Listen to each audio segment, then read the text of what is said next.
کہ آج آپ کے سامنے کیا مسئلہ ہے؟ سب سے بڑا مسئلہ پانی کا ہے. جو زیادہ طاقت رکھ رہا ہے وہ زیادہ پانی کو قبضے میں رکھ رہا ہے، اور جو کمزور ہیں وہ اپیلیں کر رہے ہیں ہمارا پانی چھوڑ دو. لیکن جب وہ آ جائیں گے، یہ پانی کی مثال کیوں دی گئی؟ اس لیے کہ پانی اللہ کا تخلیق کیا ہوا ہے، اور اس نے کہا تھا صالح پیغمبر کے زمانے میں کہ جتنا حق اس پر انسانوں کا ہے اتنا ہی اونٹنی کا بھی ہے.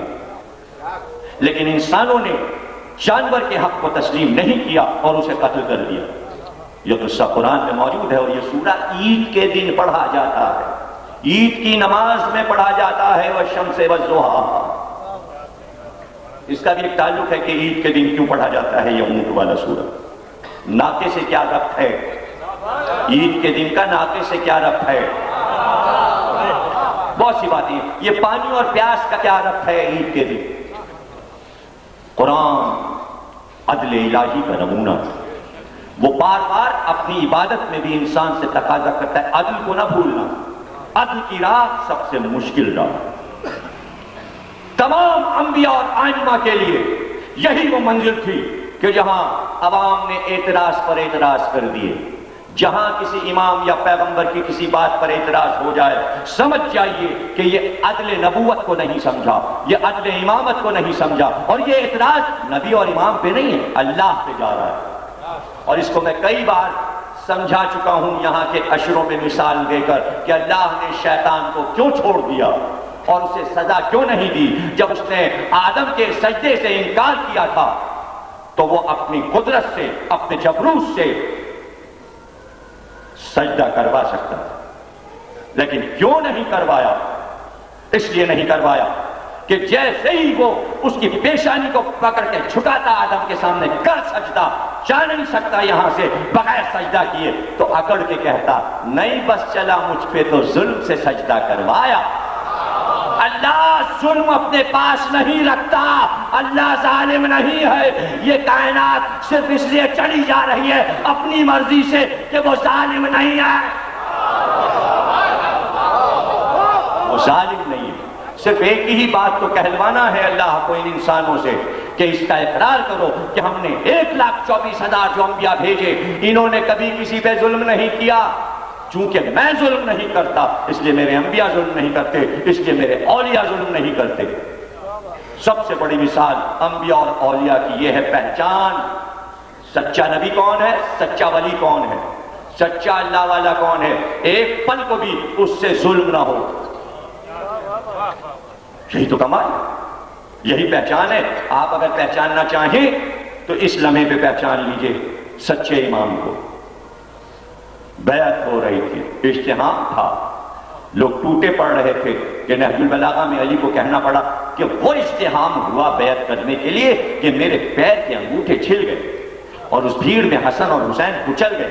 اتنا مجمع تھا، ٹوٹے پڑ رہے تھے لوگ بیعت کرنے کے لیے، میری بیعت کرنے کے لیے مجمع ٹوٹا پڑ رہا تھا. سبھی آ رہے تھے، علی سب کو پہچان رہے تھے اب کون آیا اب کون آیا.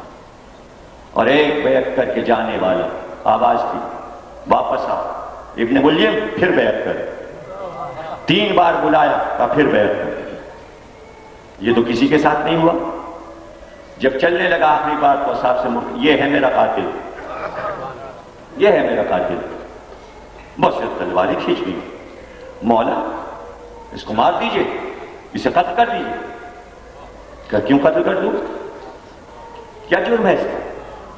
کیا اس کی خطا ہے؟ ابھی اس نے مجھے قتل کہاں کیا؟ کس بات کی سزا دوں؟ مزاج ملائیے، مزاج ملا. اس کو سب کی قسمتوں کا حال معلوم ہے کہ کون سا انسان دوسرے انسان پہ ظلم کرے گا، لیکن نہ رزق بند کرتا ہے نہ موت دیتا ہے، آزادی سے جینے دیتا ہے اور رزق بھی دیتا ہے. پتا ہے نمرود کیا کرے گا، فرعون کیا کرے گا، یزید کیا کرے گا، حامان کیا کرے گا، شداد کیا کرے گا، مگر جینے دیتا ہے، حکومتیں دے دیتا ہے، پہلے سزا نہیں دیتا. اسلام میں جرم سے پہلے سزا نہیں ملتی. اسے کہتے ہیں امام عادل. اس نے ابھی اقدام کہاں کیا کہ میں اس کو قتل کر. اسے کہتے ہیں امام جو اپنے قاتل کو پہچانے اور چھوڑ دے، جو اپنے قاتل کو پہچان کے چھوڑ دے۔ فرات کے گھاٹ پہ صفین میں قبضہ ہو گیا، پانی بند کر دیا گیا، علی کے لشکر کا۔ حسین کو بلایا، کہا بیٹا تم مختصر سا لشکر لے کے جاؤ، پانی لے کے آؤ، اجازت میں دیتا ہوں، اگر وہ تلوار چلائیں تو تم لڑ لے گا، لیکن یہ پیاسا لشکر مر جائے گا، پانی لے کے آؤ۔ حسین گئے۔ دیکھیے فرات جو ہے، ظاہر کہ تقریر میں جغرافی بھی سمجھانا پڑتی تھوڑی سی۔ فرات کربلا میں بہتی، کوفے سے نکلتی، لیکن جب آپ شام جائیں گے اور شام سے 7-8 گھنٹے کے فاصلے پہ ایک اور شہر ہے رقہ، جب رقہ پہنچیں گے تو رقہ کے پل کو جب پار کر کے صفین کے میدان میں آپ جائیں گے تو بیچ میں فرات کا پل آئے گا۔ شام میں بھی فرات بہتی ہے۔ اس کی وجہ کیا ہے کہ فرات جو ہے وہ بیت المقدس کے ایک پہاڑی سے نکلتی ہے اور وہاں سے بہتی ہوئی فلسطین سے ہوتی ہوئی شام ہوتی ہوئی فرات عراق تک آ کے ایران سے نکلتی ہوئی پھر جا کے سمندر میں گر جاتی ہے۔ تو گھبرائیے گا نہیں کہ شام کے ملک میں فرات کے کنارے سے صفین کی لڑائی ہوئی تھی۔ میں تو دیکھ کے آیا ہوں پورا میدان، اس کا سفر نامہ بھی میں نے لکھا، آپ اسے پڑھیں گے، شام کا سفر نامہ، اس میں تفصیل میں نے لکھی۔ اس فرات میں جا کے ہم نے ہاتھوں بھی دھویا، پانی کو قریب سے چھو کے بھی دیکھا۔ حسین گئے، فتح پائی، مشقوں میں پانی بھروایا حسین نے، کاندھوں پہ مشق رکھ کر اصحاب علی شان سے چلے، گھاٹ پر جتنے سپاہی تھے سب کو بھگا دیا اور قبضہ علی کے سپاہیوں کا فرات کے گھاٹ پہ ہو گیا۔ جیسے ہی علی کے اصحاب نے اور سپاہیوں نے گھاٹ پہ قبضہ کیا فرات کے، کچھ لوگوں نے نعرہ لگایا انہوں نے ہمارا پانی بند کیا تھا، اب ہم انہیں پانی نہیں لینے دیں گے۔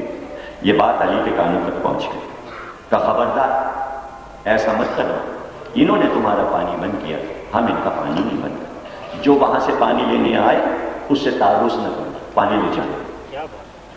آپ نے دیکھا آج جو اقوام متحدہ کہہ رہا ہے علی کا طرز حکومت اپناؤ، علی کے طرز حکومت میں کسی کا پانی نہیں چھینا جاتا، اور وہی حکومت کا طرز لے کے علی کا پوتا آنے والا ہے اور اسی طرز کو رائج کرے گا جو یہاں کا موضوع ہے۔ حسین پانی لے کے چلے، راستے میں کچھ سپاہی جب تک جنگ تھی تو پیاس سے تڑپ رہے، دیکھا ایک شخص جہاں بلب ہے پیاس، اس کی آواز پر حسین رک گئے، کہ ٹھہرو اس کو پانی پلا لیں پھر چلتے ہیں، یہ پیاسا بہت۔ گھوڑے سے اترے، اپنے ہاتھ سے بش کا دھانا کھول کر جامع لبریز کر کے اس کو پلایا۔ جب اس نے پانی پی لیا سیر ہو گیا، کہا اور چاہیے، اگر پیاس نہیں بجھی تو اور پانی، کلی سیر ہو گیا۔ جب پانی اس نے پی لیا تو حسین نے کہا یاد رکھیے گا عاشور کے دن اے شمر، حسین کا یہ پانی پلانا، اسے کہتے ہیں امام عادل، یہ ہے امام عادل۔ قرآن کا حکم کہ پانی پر ہر انسان کا مساوی حق ہے، مذہب اور ملت میں پانی تقسیم نہیں ہوگا۔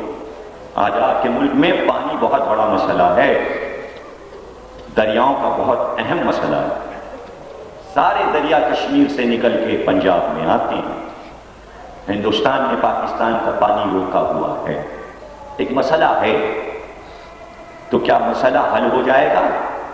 اور ایسے پوری دنیا میں پانی کا مسئلہ ہے، جب تک امام نہیں آئیں گے یہ مسائل کیسے حل ہوں گے؟ تو کیوں نہیں عالم اسلام دعا کرتا کہ ہم حکومت کر کر کے عاجز ہوئے، اب آپ آئیے؟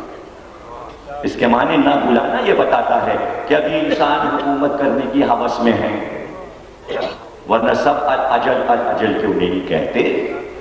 کیوں نہیں کہتے آئیے آئیے آئیے؟ اور حکم یہی ہے کہ اٹھتے بیٹھتے کہو آئیے، جب تک تم بلاؤ گے نہیں وہ آئیں گے کیوں؟ جب کوئی بلانا ہی نہیں چاہتا خود سے کیوں آ جائیں؟ تڑپ تڑپ کے پکارو.